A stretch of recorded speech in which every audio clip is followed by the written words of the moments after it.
Greetings everyone, and welcome to the first video from Warships Unarchived. Today's video essay will be about the Dutch light cruiser Hr Ms De Ruyter, starting with the political history, design history, particulars, and ending with her operational history. In the mid-1910s, the Koninklijke Marine had postponed its battleships aspirations for the moment. Although they weren't sure what they would use as a main deterrent after the war, these being either battleships, battlecruisers or submarines, they were aware that each of those would require proper reconnaissance to be effective. 3 cruisers were ordered, the Hr Ms Java, Sumatra and Celebes. However, the fighting nearby had changed the political attitude somewhat. The issue of global disarmament had a nice ring to it, and suddenly there was a degree of skepticism afloat. What became a fight for innovation became a fight for survival. Although the Navy managed to pull through, it did not so unscathed. The most notable casualty being the Celebes, which ended up being cancelled. In an endeavor to get a more objective solution to the uncertainties, a state commission was set up in 1920 to ascertain the needed material and composition for the Navy in the future. In its report, it recommended 5 cruisers for the defense of the Dutch East Indies. However, with the ongoing Washington Naval Conference, it was decided to postpone the situation. After its conclusion in 1922, it was ascertained that global disarmament was indeed a pipe dream, and that new naval construction was still badly needed.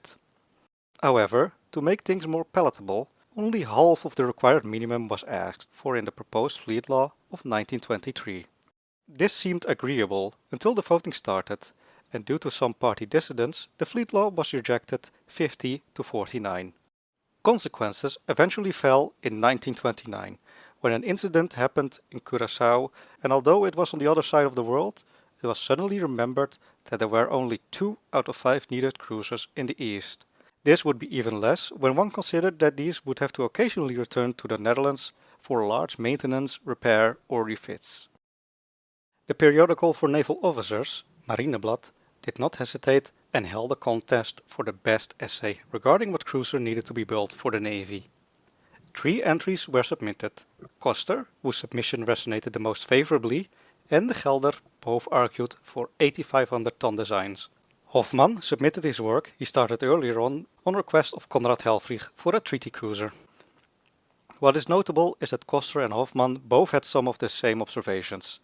It was noted that the treaty powers for their cruisers preferred speed and firepower.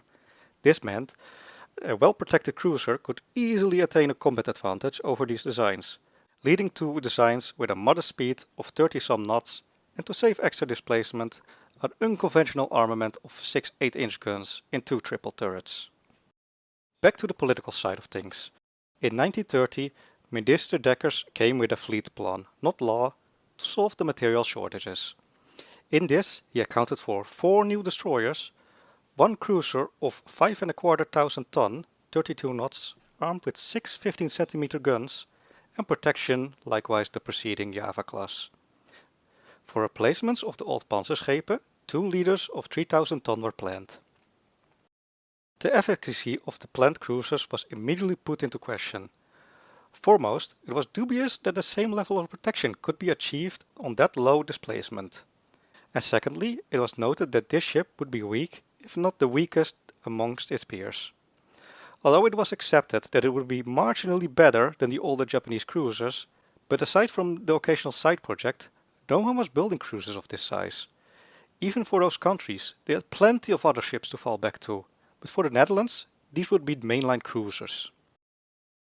Consequently, Post Uiterweer came with a different financial proposal. He proposed 3 schemata, oriented around the heavy cruiser, light cruiser and submarine respectively, and included a lower cost alternative for each. The dissatisfaction for the cruiser was widely shared, and Association Onze Vloot, translated Our Fleet, felt it prudent to have more resilient cruisers with at least a full 8-gun main battery. As such, they had Hofmann design such a ship. Ultimately, Dekkers relented, and the design grew substantially. Subsequently, additional space was found, and although not a full turret could be accepted, the ship still received a 7th gun. Design history. The Bureau Scheepsbouw, Bureau of Construction, was responsible and coordinated the design. Competitors for producing the armament were H.I.H. Siderius, the combination Stork-Vickers, and the combination Wilton-Feyenoord-Bofors. The latter got a contract in 1931. The preliminary and basic design were extended to Ingenieurskantoor voor Scheepbouw. In its initial concept, the ship was lengthened from 150 meters to about 174 meters. This both to ensure the 32 knot speed and to increase it a little as well. Another boon was the extra fuel storage. In principle, this also meant that another turret could be placed, but for budgetary reasons, only a single gun in a shielded mount was approved.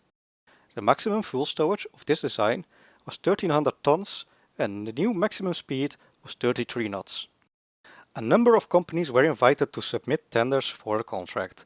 Most notable the Big Four, Nederlandse Scheepsbouwmaatschappij, Wilton-Feyenoord, Rotterdamse Droogdokmaatschappij and de Schelde, as well as the Nieuwe Waterweg, Burgerhout and Piet Smit Jr. Once again, Wilton-Feyenoord managed to win the contract and started to work on the design in more detail. Notable changes were changes in the bow, which was reduced by 3 meters for a new ship length of 170.82 meters. The stern was changed from a wider to a sharper design, and the superstructure got an aerodynamic teardrop shape. Another change made at some point was the Navy's decision to swap the two 105mm twin AA guns with a battery of 5 twin 40mm Bofors guns, becoming the first customer and user of the navalized version. In total, the ship's new standard displacement became 6,442 tons. In 1934, the HIH closed its doors and Wilton-Feyenoord took over its assets, one of which was the shooting range in Petten. 2 incidents occurred during testing on the 24th of October 1934 and the 11th of September 1935. After testing, it was revealed that the culprit was the weak base of the new shells developed using Krupp steel, which succumbed to a pressure of 4,350 atmospheres as opposed to the original 5,200. The ship was laid down on the 14th of September 1933. Unlike most ships, she was built in a dry dock as opposed to a slipway. Instead of launching, the 11th of May 1935 marked the day her dock filled and she became waterborne. Trials went smoothly and with great festivity. One remarkable change made during trials was her funnel cap, which due to smoke interference caused by the deflection was changed into a new and characteristic design. The ship was commissioned on the 3rd of October 1936 in the presence of Queen Wilhelmina. Particulars. The hull had a tailor bow and below the waterline the droplet-shaped beginnings of a bulbous bow. The deck was flush up to the stern where it lowers at the quarterdeck to a sharp cruiser stern. The alloy primarily used was the modern SM42 steel, with some sections being made of the heavier SM52 steel. Electric welding provided extra stiffness and reduction in weight. Further weight reductions were achieved by replacing many conventional steel and wooden elements by light metals, such as aluminium alloys. Armor consisted of Krupp chrome molybdenum steel in thicknesses of 30 and 50 mm, with the latter being exclusively used for the main belt. Machinery was designed for at least 66,000 shaft horsepower and a maximum 15% higher for around 75,000 shaft horsepower. Steam would be provided with 6 boilers with 2 each side by side in a room. The central rooms would be Yarrow-type boilers made by the Schelde, with 9 heaters and a surface area of 750 square meters each. The foremost pair was smaller, with 6 Wilton-Feyenoord heaters and a surface area of 515 square meters each. Combined, these would provide 320 tons of steam per hour at 18.1 atmospheres and 350 degrees Celsius temperature. This would be used by 2 Schelde-made Parson turbines to drive the 2 shafts. At the trials, she would achieve a total of 68,910 shaft horsepower and a speed of 35.56 knots. For cruising, each set was coupled with a cruising turbine which would provide 3,300 shaft horsepower for a top speed of 17 knots. With these, and its 750 of its 1,312 fuel capacity, it would achieve a cruising radius of 6,800 nautical miles at 12 knots. Electricity was provided from two stations, afore and aft the machinery. Each had two Stork turbo generators of 200 kilowatts. A fifth diesel generator was placed above the four generators and had a capacity of 220 kilowatts. This would satisfy the main power net of 220 volt. However, in the superstructure, an auxiliary generator of 6 kilowatts was placed for the emergency lights and radio installations. The main armament consisted of 7 15 cm quick-firing Wilton-Feyenoord produced guns, with an actual bore diameter of 149.1 mm and a total length of 7895 mm, or 53 calibers. Although discounting the 440 mm behind the chamber, this gives a length of 7455 mm, or exactly 50 calibers. Twist rate was a constant 1 in 30 and each piece weighed about 7.5 tons. The guns were numbered fore to aft, with 1 and 2 being in the fore turret, and number 3 in the single mount and the rest as preceding. The single gun mount type numero 10 weighed 25 tons and the turret type numero 9 weighed 71.2 tons or 70.6 tons for the aftmost one on the lower quarterdeck. The mounts could be controlled and fired remotely. Inner mounts did an elevation range of 60 degrees and a depression of -15, allowing the guns to fire at air targets and giving the guns a range of over 24 kilometers, though the efficacy of this was questionable. Munitions were semi-fixed, with the main shell types being the H.E. springgranaat of 15 cm L 4.1 numero 2 new model. It came with the impact fuse numero 17 new model and a total weight of 46.25 kilograms. The bursting charge was 4.575 kilograms. The SAP Panzer springgranaat of 15 cm L 4.1 had the same 46.25 kilogram and a bursting charge of 4.465 kilograms. Muzzle velocity was 900 meters per second with normal charge, 730 meters per second with flameless or reduced charges, and 500 meters per second for the star shells and exercise charges. Although fire rate depended heavily on the situation, the standard practice seems to have been an impressive 8 rounds per minute. The ship had no heavy anti-air battery. It had an impressive medium anti-air battery of 5 twin 40mm Bofor guns in numero 3 mountings. These were placed on the aft deck house, which made for an unfortunate vulnerability.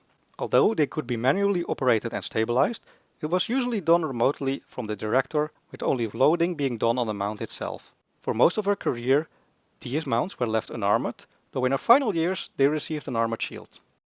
Light AA consisted of 8 12.7mm FN Browning machine guns in 4 stabilized solid-turn twin mounts. These were placed on the front superstructure. Further equipment consisted of 4 searchlights with 1 in each direction, 2 electrical cranes, an echo sounder, hydrophone, a set of paravans, and a Heinkel K8 air pressure catapult capable of accelerating 3 tons to 105 km per hour over its 18.7 meter length. 2 air tanks allowed the catapult to launch both carried aircraft in quick succession. Analysis and comparison. Considering the time and size of the design, the primary equivalents to compare the Ruyter to would be the British Leander class, German Königsberg class, Italian Gisano class, French de Gaitron class, and maybe the Japanese Agano class. Despite being the lightest, the Ruyter has perfectly average armor and speed, though she differs in 2 major areas. Firstly, the lack of a torpedo armament, which is not unusual and is standard practice for US cruisers, as it does add a vulnerability and one would need more than 1 launcher per side to get sufficient results at longer ranges. Although it can be argued both ways, it may still be more of a detriment than a boon. Secondly, the Ruyter has a medium AA battery as opposed to a 3 or 4 inch heavy AA battery. Whilst this definitely gives her an edge in the shorter ranges, it does leave a capability void against higher ranges and altitudes. And then there is the elephant in the room, her 7th gun. Although somewhat embarrassingly fit in a shielded mount, it doesn't seem to significantly affect her performance. It does, however, put her crew in a more exposed position. Other deficiencies in the De Ruyter design would be the lack of good forward AA. The 12.7mm mounts she does have are also in an unfortunate position that they crowd around the bridge, stifling command. Having all 5 twin 40mm mounts on the deckhouse was also not ideal, as the number was an overkill for fire control and could be better distributed to prevent all of it being knocked out in one hit. Similarly, the lack of unit machinery is also something that would have made for a great improvement, though this isn't something the Dutch were alone in. Having only a single generator not reliant on the machinery also left a vulnerability. It is understandable that most of these issues were addressed in Project A for the successor cruiser. It is easy to critique with hindsight, but it should be emphasized that De Ruyter by no means was a bad cruiser. Despite her modest appearance, she is built rather modernly with excellent fire control and ordnance. Compared to her peers, she didn't have any major issues and can in many regards outperform her apparent shortcomings with quality. From a larger perspective, things are not that bad either. Whilst it is true that there was a deficiency in larger material, such as heavy cruisers in the Koninklijke Marine, it is equally true that what was lacking was material in general. Despite the arduous political situation during one of the most troubling economical periods, the Koninklijke Marine got what she needed, a reliable cruiser at no great cost. One that could more than adequately fulfill her role in the Dutch East Indies. And whilst not being capable of going toe-to-toe with the big treaty ships, there are few threats in sizes below that she cannot face. Operational history. De Ruyter started her career quietly with not much of note going on. After the fall of the Netherlands in 1940, things became more difficult. At the outbreak of the war with Japan, De Ruyter was stationed and making patrols at the Riau archipelago. Starting the 5th of December, she waited in Kumai Bay in anticipation for an enemy invasion fleet, where she was tasked to engage the enemy at night. The 17th of December, she broke off and returned to Surabaya, where she stayed until the 24th, after which she aided in numerous Singapore convoys. Meanwhile, friction started to manifest itself between the Allied powers and the United States Navy. The USN seemed to prioritize self-preservation over engaging the enemy, and refused to even sail in uncontested waters or notify the Dutch authorities of their movements. On their insistence, the Americans helped establish APDAC Command under the authority of Wavell. This had numerous disastrous consequences. Previously established radio communication that went strictly to and from Surabaya now had to be redirected to Lembang, for which it first had to go through the Batavia, then to Badung, and then the same way back. Further issues were caused by putting Dutch officers under multiple superiors, causing conflict of orders. The Marine Luchtvaartdienst, the fleet air arm, was almost completely split from the Navy into a new air branch. On the 2nd of February, a striking force was established under the command of Karel Doorman. Her first task was a hit-and-run attack at Makassar, for which she departed the night between the 3rd and 4th of February. After being spotted and attacked by a first bomber wave, Karel Doorman immediately requested fighter escorts. Nothing came of this. The first bombing attempt failed due to maneuvers by the Dutch and British, of which the Japanese were duly impressed. The second attempt managed to strike the Marblehead and cripple her significantly, as well as putting her rudder stuck into portside. A third bomber wave arrived during regrouping efforts and caused a near miss on De Ruyter and a complete burnout on Houston's third turret. Consequently, Doorman decided that without fighter protection, it was best to abandon the attack. After a heated discussion with Hart in Surabaya, Doorman was sent again to Makassar to engage a scouted enemy fleet, which had escaped in the meantime. The 14th of February, a third sortie was executed against forces near the Gaspar Strait. During this, they were spotted by a catapult airplane from Chukai, which reported the presence of 3 cruisers, 5 destroyers, and a battleship. This led to Vice Admiral Ozawa Chisaburo to order an airstrike from the Ryujo. This was followed by numerous other airstrikes. The artillery officer of Exeter estimated 200 airplanes attacking her alone. Needless to say, the action was called off with minimal damage received, save for 2 US destroyers coming out battered. The first action that allowed the striking force to engage the targets would swiftly follow on the night between the 20th and 21st of February. This would consist of 3 raids where forces would make passes. During the action, De Ruyter would encounter a target at starboard, presumably a Japanese destroyer, but had their guns aimed port side.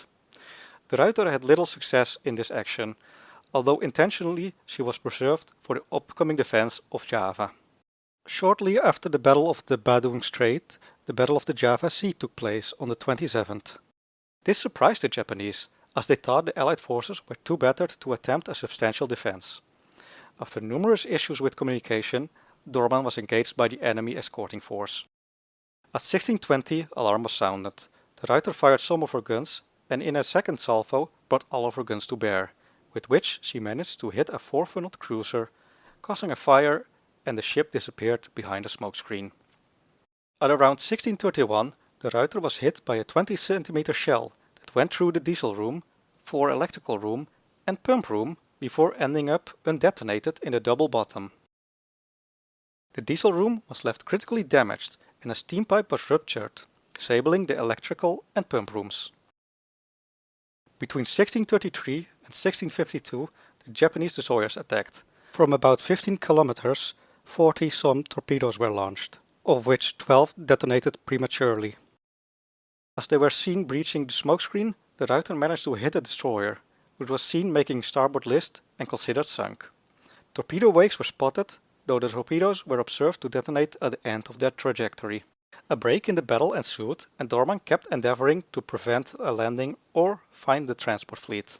This was difficult, as they kept being spotted by Japanese float planes, which dropped flares. Around 23 o'clock, De Ruyter spotted 2 or 3 heavy ships.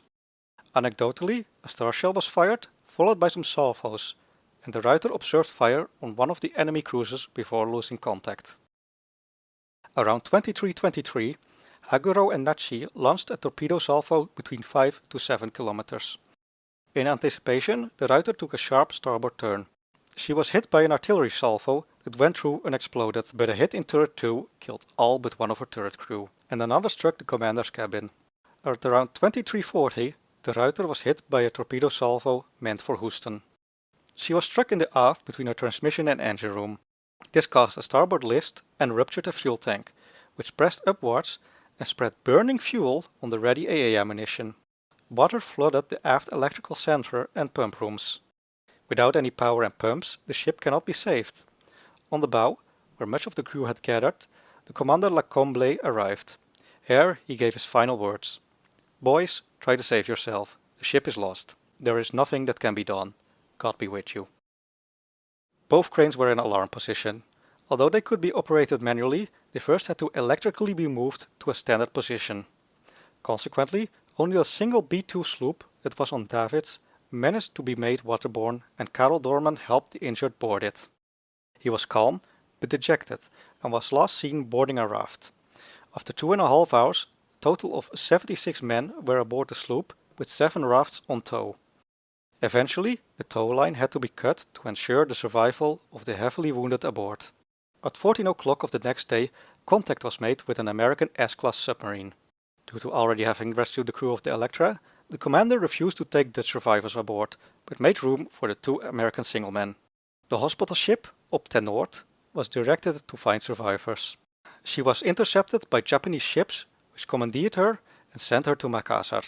A while later, the crew was rescued by a Japanese minesweeper, whose captain refused to believe the crew came from De Ruyter. Using a book of Jane's warships with De Ruyter crossed out, they tried to explain that she was already reported sunk before. The remaining crew that was still in the water did not fare well in the scorching heat. On the night between the 28th of February and the 1st of March, a destroyer passed the survivors. She had noticed the banzai of the survivors and came back to inspect them, but left them to their fate. A while later, 42 survivors were fortunately picked up by the destroyer Hatsukaze. These were treated relatively well for the moment, though once ashore they experienced malnourishment, medical neglect, forced labor, and unconditional torture. Ultimately, 376 of the De Ruyter's crew had lost their lives during the Battle of the Java Sea, and untold more as prisoners. I would like to thank everyone for watching. Sources are in the description, and until next time.